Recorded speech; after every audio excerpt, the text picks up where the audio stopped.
Assalamu alaykum qadrli ko'ruvchi do'stlar. Bayqash programmamizning bugungi sonini yoqtirib ko'rishingizni umid qilamiz.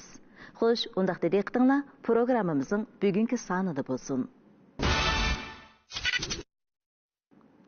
Yalqın tağının janubiy etigidagi Tuyuq jilg'isiga joylashgan Tuyuq yesida bir qadimgi xilvat kent bor.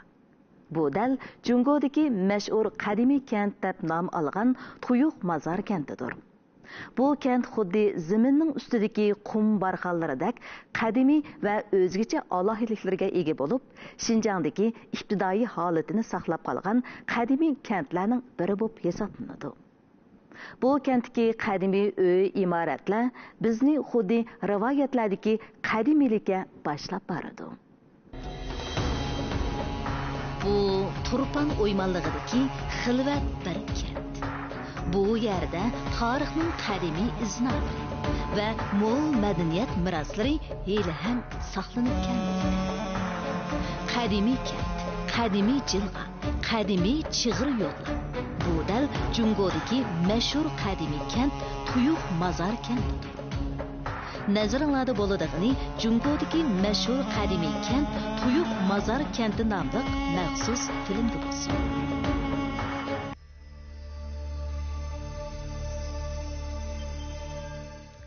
Jungodagi mashhur qadimiy kent deb nom olgan Tuyuq mazar kenti Pichan noyisining g'arbiy janubidagi Tuyuq yesiga joylashgan tabiiy kent.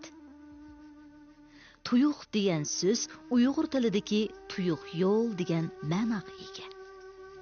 Mazar bo'lsa Uyg'ur tilida qabristonlik deyiladi. Tuyuq mazar kenti tinch va xilvat bir kent bo'lib, kentni bir kichik g'o'l eqin shimoldan janubga kesib o'tadi. Bu qadimiy xilvat kent 1700 yildan ortiq tarixga ega. Hozir bu kentda 200 tutundan ortiq oylik bo'lib, kentdagi uylar asosan taqqa yondab silingan. Tuyuq jilg'ining bag'ridagi bu xilvat kentda seriq to'pidan yasalgan uy imoratlar bir qadar ko'p nisbatni egallagan. Tog'ning yana bir yon bag'ri bo'lsa, cho'ng kichik mazarliqlar. Mazar kenti mushu alohidliklari bilan mamlakat ichi sirtig'i dangliq bo'lgan bir kent. Jungoda qadimiylikni saqlab qolgan kentlar nihoyatda nurg'un. Men hozir Tuyuq jilg'isining mazar kentida turyapman. Unda bo'lsa, bu mazar kenti nima deb mazar kenti deb atalib qolgan? Tuyuq shu Eliqut diyoridagi qadimgi madaniyat markazlarining biri bo'lib hisoblanadi. Tuyuq bu yurtnomi ba'zi manbalarda Tuyuq deb tilg'ilingan. Bo'libmi Mahmud Qashqarning turkiy tillar devonida Tuyuq deb tilg'ilingan. Undan keyingi shu 1912-yillarda shu Tuyuq mo'ng'oylarniki ishg'olida bayqagan qadimgi Uyg'ur tilida yozilgan Toshabidida bir qancha o'rinda tilg'ilingan. Shuni ko'rib olishga bo'ladiki, shu 9-asrning oldi ekanlarida bu Tuyuq degan yurtnomining mavjud ekanligini bilib olgan bo'ldi. Mazar kenti uzun tarixga, mo'l madaniyat an'anasiga ega kent bo'lib, bu jihatga alohidaliklar jilg'i bag'ridagi qadimgi to'pidan yasalgan uylardimi aks etib turibdi. Mana bu mazar kentining eng ro'shan bir alohidligi bo'lib hisoblanadi. Mazar kentidagi uylar bo'lsa, shu rayonning tabiiy jo'grafiyalik alohidligi va bu rayonda yashaydigan aholilarning turmush ehtiyojiga asosan tabiiy yerlik materiallar va seriq to'pa asosiy xom material qilinib silingan uylar bo'lg'achqa, bu joy davlat ichidagi bir qadar mukammal saqlangan qadimgi seriq to'pliq uylar bo'lib hisoblanadi. Bu yerning uylarning eng cho'ng alohidligi oldi bilan bo'yachi bo'lsanglar, shu yerning shakliga asosan silingan uylar. Yana buningki o'ttir jirqay, ikki tarafi egiz ketgan tog' yoki bo'lsin tog' ustanlik bo'lgandan keyin, tog' bo'lgandan keyin, shu tog'ningki egizligini bo'ylab uylar silingan. Endi buningda demak bu yerning yerningki egiz pasligi cho'ng degan gap. Yani bu öyle olsanız muş igizpazlıkni özara tanışıp, özünün ihtiyacı asasen, yerning igizpazlık qarab o'tirib silingan uy. Bu jihatda alaylı çoğun alayligi var. İkinci bir söylesek, bu yerdeki uylarning alayligida nurg'un uylarninki yer asti uy var. Endi bu yer asti uyning shakllanishini olsangiz, birisi shu yerdagi havoray klimatiga moslashish. Ikkinchi birisi olsangiz, bayatdan bizavatgan aşı yerdagi igizpazligini tuzlab, o'ziga ehtiyojli bo'lgan bo'shliqni shakllantirish jihatdan aytqanda alaylikka ega. Yana ost tarafdagi yerni tuzlash, bu qismiga ishlangan qismini yer osti o'qib ishlatgan. Ustingi qismini yo'riqliq yaxshi tushadigan, yaxshi havo olmaydigan bu o'ylanchi olsin, o'zi o'ltirdigan o'qib ishlatgan. Shuna bo'lgandan keyin bu o'ylaniki yer osti uyimi o'zib tushdiq qashi yerni tuzlash jihatdan alaylikka. Ham uchinchi bir jihatni aytgan vaqtda bu yerda ishlatilgan o'ylarninki, silingan o'ylarninki hammasining tema asos jihatdan cho'singiz, shu 8 topidan silingan o'ylar. Biz ko'rayotgan bu o'ylar 200 yildan ortiq tarixga ega bo'lib, bu yerdagi kishilarning ota-bobosidan tortib toki bugungi avlodlargacha bo'lgan necha avlod kishilar bu yerda yashab kelmoqda. Bu tamlarninki ishlatgan material cho'singiz bayatdan deb o'tdim, 8 topini asos qilgan. 8 topining cho'singiz odatdagi ahvolda har xil shakllar keltirish biroz o'ng'ay. Anandan keyin cho'singiz uningki bir-birsidan bo'lgan zichligi yaxshi. Shuna bo'lgan chaqda odatdagi tuproq qaragan chaqda bu 8 topidan qo'pirilgan tamlarninki o'zining kuchli ishchanligi, yana besimga bardoshlik berishi, uning kuchi cho'singiz biroz yuqoriroq bo'ldi. 1916 yılı Tuyuq jilg'isida naiti ig'ir yer tavirgan bo'lib, shu joydagi Budda xorlarini mu ikkiga bo'lib o'tgan. Biroq Tuyuq kentidagi bu uylar hech qanday ziyon zahmatga uchirmay o'z holati bo'yicha saqlanib qolgan. Undaqda shu qatimqi yer tavrash oftida yaxshi saqlanib qolgan bu qadimgi uylarning qandaq alohidliklari bor? Buningga qandaq sirlar yoshirilgan? Asli bu joyning shunchalik kuchlik yer tavrash oftidimi hech nima bo'lmay turishida ikki xil sabab bor. Biri bu uylar o'zgacha alohidlikka ega materiallardan yasalgan. Yana biri bo'lsa bu joyning jo'grafiyalik alohidliklari asosli sabab ekan. Tuyuq jilg'isidagi seriq to'pining sufti va yepishchanligi nihoyat yaxshi. Shunlashqa bu xil seriq to'pa xam material qilinib silingan uylar qurg'oq rayon, o'l yig'in oz joylarda necha 100 yil vaqt o'tsa-mu asli holatini saqlab chidamli turdi. Yillarning o'tishi bilan bu xil alohidlikka ega bo'lgan qurilish materiali shu joyning yerlik alohidligiga mos keladiganligini isbotladi. Tuyuq mazar o'ylarininki eshiklari asosiyatdan unda bir necha alohidligi bor. Birisi asosiyatdan yog'ochdan ishlatilgan bo'lib, yog'och qilsangiz hech qanday maq yoki bo'lmasa boshqa hozirgi zamondagi uskunlar ishlatilmaganda, buni cho'lsangiz burunqi bizning qadimiy yog'ochchilik hunarvanlarimizning usuli bo'yicha eshikninki yog'ochlarini o'zaro bir-biriga kirishtirish, turmlash qatorliq usullardan foydalanib o'tirib yasab chiqqan. Buningda eshiklarninki yasashga qaraydigan bo'lsak, odatdagi ahvolda eshiklarninki sirt tarafidagi eshikninki ramkasininki yog'ichi biroz cho'ngroq bo'ladi. Anandan keyin cho'lsak, o'rta qismi qanot qismiga kelsak, eshik qantininki yog'ochlari cho'lsin taxtaydan foydalanib yasalgan. Yani bu ikkisiniki tutash turgan qismini turmadan foydalanib o'tirib yeni kirishtirgan. Uningga hech qanday gira yoki boshqa narsa ishlatilmagan. Tuyuq mazar kentidagi qadimgi uylarning eshiklari hech qaysi qayta yasalib baxilgan. Hamma uylarning bo'sig'isi egiz qo'pirilib yasalgan bo'lib, bo'sig'ining egiz bo'lishimi yana bir xil o'zicha alohidlik bo'lib hisoblanadi. Bo'sig'ining egiz bo'lishi asosliq bunda ikki sababdan. Birisi bayatdan deb o'tdik, yerdagi uylarning asosiyatidan cho'lsangiz tog' bag'riga egizlikninki o'zgarishiga asosan sağan öy dedik. Şunama? Anda bo'lgandan keyin uyning ichininki yerimi cho'lsangiz teksh emas.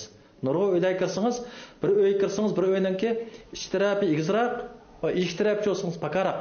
Bunda kelgan. Shunday bo'lgandan keyin bunda uyning ichida bu yerda cho'lsangiz egiz pastlik bor degan gap. Unda bo'lgan ishlatgan vaqtingizda agar eshikning bo'sog'i surmasa uyning ichidagi bir narsa balkimcha Tugulab chiqib ketib qilish mumkin. Shunami? Demak bu ishiltishayotgan vaqtida Asiyadanki bu yerning uyning ichining egiz pastligininki buning bo'lgan ta'siri bor deb qaraymiz. Ikkinchi bir so'zsingiz, endi nurg'un uylar so'zsingiz, eshikning ichidagi uyning ichining yeri bilan uyning sirtidagi yerning o'rtasida bir farq bor. Qarasangiz palampa shaklida qolgan. Uyning ichi esa egiz, uyning sirti so'zsingiz paka. Shunami? Bu nereden farqlanadisingiz dal mush eshikning bo'sog'isi farqlanadi. Eshikning bo'sog'isining ichi bir xil tekslik, eshikning bo'sog'isining sirti bir xil tekslik. Endi bu yerda bo'sog'idan foydalanib o'tirib, uyning ishiga azroq tuproq to'ldirish orqali uyning ishini tekslashga ishlatgan. Tuyuq Mazar kentidagi har qaysi uylarining dariza ramkalarida bir o'rtaqlikni bayqaymiz. Har xil shakldagi ramkalarni uchirta olamiz. Biz bundaq ko'p ramkalik har xil nusxalik shakllarni Jungoning shimoliy qismidagi rayonlarda ko'ra olamiz. Bu darizlarning ramkasidagi yog'ochlar bir-biriga jipsilishib ketgan. Ondaqda bu kichikkina xilvat kentda nimishqa bundaq alohidlikka ega dariza ramkalari ko'p uchraydi.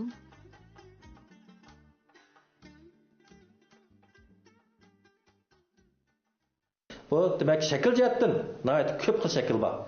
Buningda shu o'zida ishlatgan atrofdagi shakllarga qarab o'tirib, o'zining o'xshash bo'lmagan sirtdan yoki o'z ichki qismidan shakllangan magnitning taraqqiyotiga qarab o'tirib, bularni ko'rsangiz har xil ashunaq chaqmoq shakllik, chas shakllik, yulduz shakllik, ashunaq rombi shakllik deganga o'xshash ashunaq bizningki ro'jaklar shakllangan. Endi bu demak ularningki ro'jaklarningki turining nəhayət ko'p bo'lganligi. Qadimqi kent, sirliq jilg'a, necha ming yillik cho'ng daraq, turmushga bo'lgan qizg'in kayfiyat mana bo'la Mazar kentining qadimdan hozirgacha davomlashib kelgan go'zal ko'rinishlarining bir kartinasi bo'lib hisoblanadi. Bu go'zal ko'rinishlarning ichida yana bir alohidlik aks etib turadi. U bo'lsa model Mazar kentining seriq to'puluq egizlikdagi o'nkir uylarga o'xshaydigan aymi uylardir. Tuyuq Mazar kentining alohidligi uning tarixida bo'lib qolmasin, balki mushu Tuyuq Mazar kentidagi mushuning o'xshash to'pidan yasalgan qadim uylardan ifodalanadi. Bu joydagi qadim uylarning alohidligi bo'lsa, kimir uy va yopma uy deb ikkiga ayrildi. Kimir uy deganimiz Xinjiangda oz uchraydigan o'nkirsimon uylarni ko'rsatadi.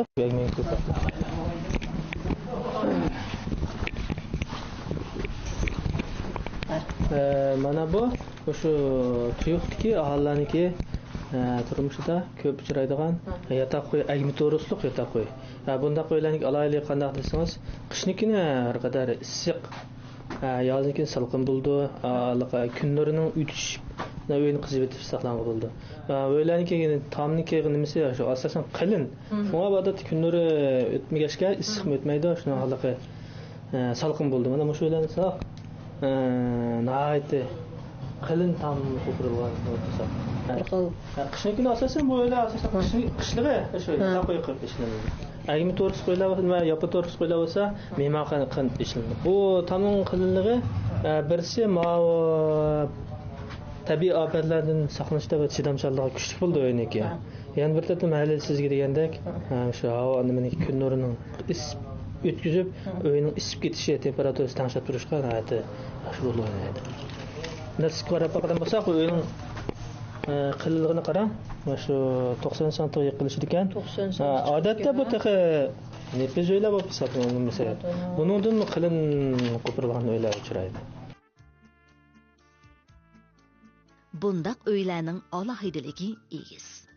Aymisini chiqarganda tiraydigan hech qanday material ishlatilmagan. Tabiiy ofatlarga chidamchanligi nihoyat yaxshi. Mazar kentidagi kishilarning kiyinishi bir qadar an'anaviy bo'lib, milliy alohidlikni saqlab qolgan. Yashanganlar, yoshlar, bolalarning chiroyidan xotirjamlik, turmushga bo'lgan qizg'inlik alohida jilvinib turadi. Qarmaqqa ular an'anini bakrak ta'kidlaganda ko'rinsimi, lekin bugünkidek zamonaviy jamiyatning rangarang turmushining o'zgarish holatlarini har vaqt nazardan saqit qilmaydi.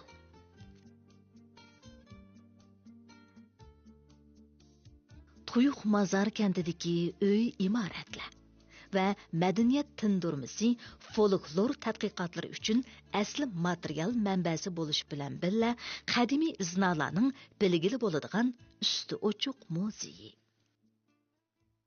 Bu bir kichik bir kent holat bo'lg'achqa bu odamlarda o'z yurtiga nisbatan yurtlarla o'sirishib sirtqi dunyo bilan uchrashmaydigan mustaqillik shakllangachga bir xil Uyg'urlarniki qadimgi urf odat, tiliziq, shu boshqa jihatlardami o'zi aynan direkt saqlanib qolgan. Hamma joyda tuyuq bo'lmaydi. Tuyuqdagi Mazar kenti faqat birla. Tabiatning rangdor, mazmunliq bu izil asri faqat bugunla emas, go'zal kelgusidimi o'zining sehri kuchini namoyon qila oladi. Şuna qadimki tarixiy iznalar yaxshi saqlanib qolgan bu kentni qo'g'dash va asrash hammamizning o'rtaq majburiyati. Bizniki bu Mazar kentimizde qo'g'dil qolgan uylardan bir o'yatisi var.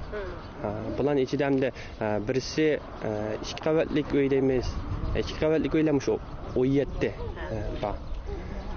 Asosan bizda tarixi uzunroq qo'g'dash qimmati var shunchalik ega.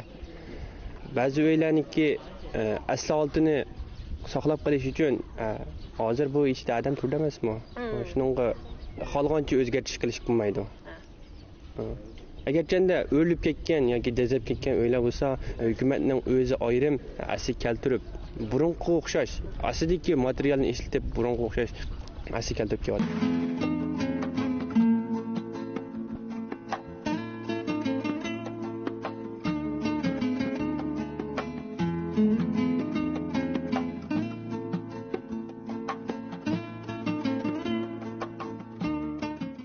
Qadrli ko'rman do'stlar, bayqash programmamizning bugungi soni mushada oxirlashdi.